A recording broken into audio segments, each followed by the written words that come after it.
This is the first international aid convoy for the people of Mosul. 20 trucks, 530 tons of aid from Turkey.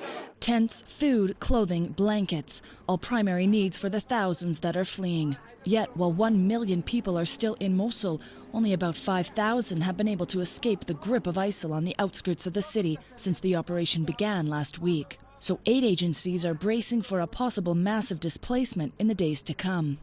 When the operation into the city center starts, I think there will be more movement of people. And even the experts have difficulty to estimate what will happen, because we don't know the size of the possible movement, when and how it will happen.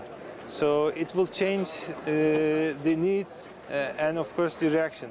Aid agencies have spent millions of dollars preparing for the expected exodus, but the United Nations High Commission for Refugees says it has received only 48% of the nearly $200 million needed for its Mosul emergency work. The humanitarian community is desperately trying to prepare, but this many people at once is extremely challenging. There's a desperate funding situation here in Iraq, and it's very challenging for NRC and other humanitarian agencies to prepare for that number of people coming all at once.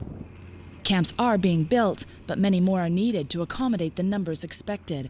Authorities at the Dabaga camp, the biggest refugee camp in the country, say they have what they need for now, but with the number of people expected to soar, they will quickly run out of space. Our main challenge here is land. As you see around the camp, it's like a desert. There's a lot of land here, but all the land around the camp are private property, not public property.